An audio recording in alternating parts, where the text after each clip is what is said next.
जब भी मार्केट में RSI 70 या फिर 80 की लाइन के ऊपर होता है तो हम उस प्राइस को ओवरबॉट समझकर बेचने लगते हैं, और जब भी RSI इंडिकेटर 20 के नीचे आता है तो हम में से ज्यादातर रिटेल ट्रेडर्स इसे ओवरसोल्ड सिचुएशन कहकर बिना कुछ सोचे समझे यहां बाइंग करना पसंद करते हैं। लेकिन बहुत बार प्राइस ओवरबॉट एरिया में होने के बावजूद तेजी से ऊपर बढ़ती जाती है, तो कभी ओवरसोल्ड एरिया में आने के बाद भी तेजी से नीचे गिरती है। इसका मतलब आप RSI को इस तरह से इस्तेमाल नहीं कर सकते हैं, और अगर आप भी इसी तरह से RSI इंडिकेटर का इस्तेमाल करते हैं तो आप एकदम गलत है। लेकिन मेरा मानना है कि इसमें आपकी कोई गलती नहीं है, क्योंकि इंटरनेट पर मौजूद ज्यादातर वीडियोस में आपको यही बताया गया है। इसीलिए आज के वीडियो में हम RSI इंडिकेटर को सही तरह से कैसे इस्तेमाल करना है इसे डिटेल से समझने वाले हैं। RSI का मतलब होता है रिलेटिव स्ट्रेंथ इंडिकेटर, यानी कि ये इंडिकेटर हमें मार्केट में किसी चार्ट पर अब भी कौन सी जगह पर प्राइस में कितनी स्ट्रेंथ है, साथ ही प्राइस में कितना मोमेंटम है और वो कितने स्पीड से आगे बढ़ रही है, इसे दर्शाने का काम ये इंडिकेटर करता है।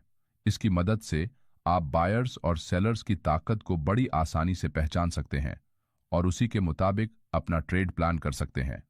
RSI हमें मार्केट में कौन से लेवल के आसपास रिवर्सल आने की संभावना ज्यादा है इसे पहचानने में मदद करता है।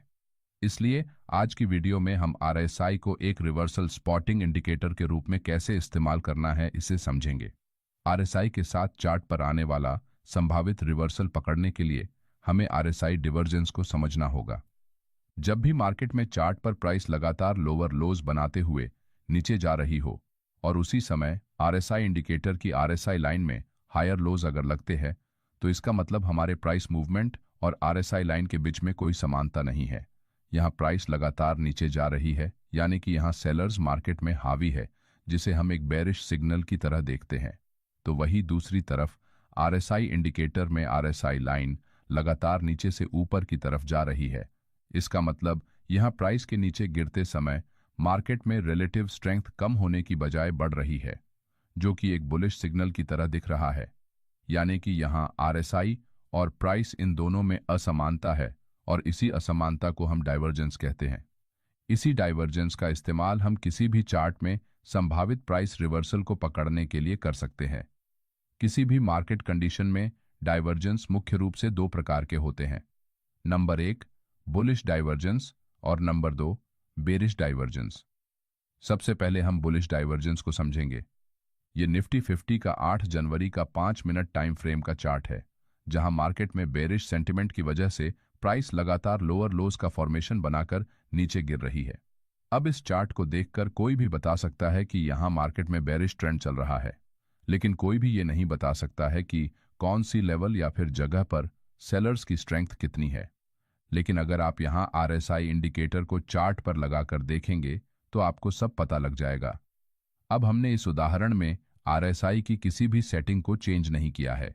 यहां डिफॉल्ट तरीके से 14 पीरियड का RSI चार्ट पर लगा है, जिसमें ऊपर की लाइन 70 की है और नीचे की लाइन 30 पर सेट की होती है। साथ ही इन दो लाइंस के दौरान 50 की लाइन है, जिसे बहुत से लोग जीरो लाइन भी बोलते हैं। अब RSI को चार्ट पर कैसे लगाना है ये आप सभी जानते हैं, इसलिए हम उसमें हमारा समय बर्बाद नहीं करेंगे। यहाँ इस चार्ट में अगर हम प्राइस के सभी लोज को एक लाइन से कनेक्ट करते हैं तो हमें इस लाइन का उतार नीचे की तरफ जाते हुए दिखाई देता है। लेकिन उसी समय अगर हम RSI लाइन को देखेंगे तो RSI लाइन लगातार ऊपर की तरफ बढ़ रही है। इसका मतलब यहाँ दोनों में असमानता है, यानी कि डाइवर्जेंस है। अब यहाँ प्राइस नीचे गिर रही है, लेकिन RSI लाइन ऊपर बढ़ रही है, इसलिए ये एक बुलिश डाइवर्जेंस है। क्योंकि यहाँ जब प्राइस पहली बार नीचे आती है तो उस समय RSI लाइन लगभग 30 के नीचे चली गई है, लेकिन बाद में प्राइस के नीचे गिरते समय सेलर्स की स्ट्रेंथ कम होने की वजह से RSI लाइन धीरे धीरे ऊपर बढ़ रही है।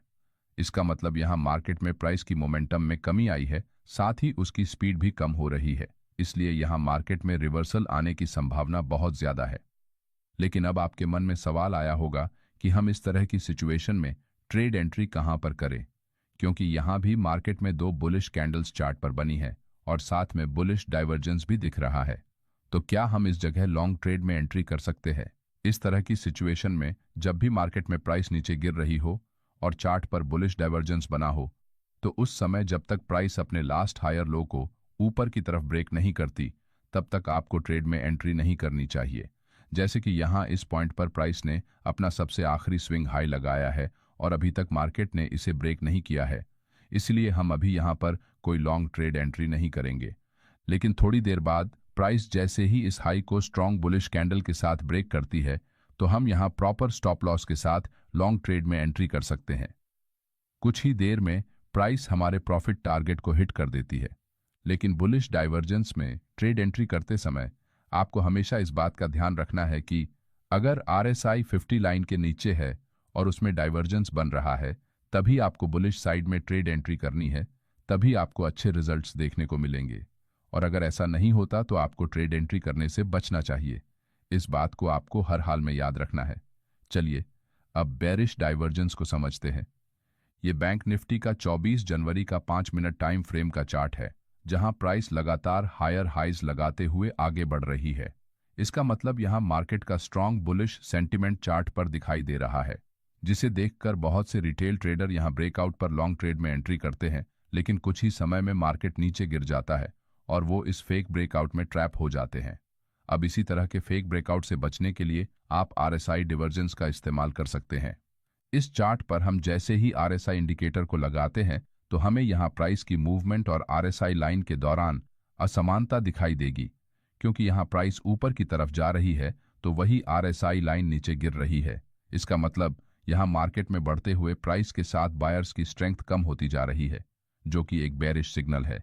यहाँ 11:10 के बाद प्राइस में ब्रेकआउट करने की कोशिश अभी भी जारी है, लेकिन वही इस ब्रेकआउट में बहुत कम बायर्स इंटरेस्टेड होने की वजह से बाइंग प्रेशर में कमी आई है, जिसे हम RSI लाइन को देखकर बड़ी आसानी से बता सकते हैं। इसीलिए इस तरह के ब्रेकआउट में आपको लॉन्ग ट्रेड में एंट्री करने से बचना चाहिए।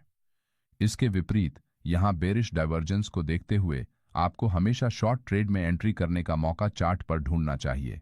जैसे कि इस चार्ट में प्राइस जैसे ही अपने लास्ट लोअर स्विंग लो को एक स्ट्रॉन्ग बेरिश कैंडल के साथ नीचे ब्रेक करती है, तो आप यहाँ प्रॉपर स्टॉप लॉस के साथ शॉर्ट ट्रेड में एंट्री बनाकर अच्छा प्रॉफिट टारगेट हासिल कर सकते हैं।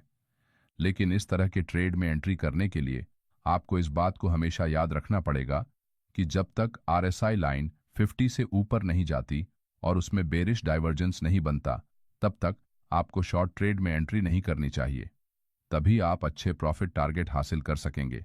देखिए, ट्रेडिंग में 100 स्ट्रैटेजीज की जानकारी रखते हुए उन पर ट्रेड करने की कोशिश करने से अच्छा है कि आप किसी 1-2 स्ट्रैटेजीज को मास्टर करके उसमें महारत हासिल करते हुए बार बार उनका इस्तेमाल करें, जिससे आपका विनिंग रेशियो पहले के मुकाबले बहुत अच्छा हो जाएगा और आप शांत दिमाग से ट्रेडिंग कर सकेंगे।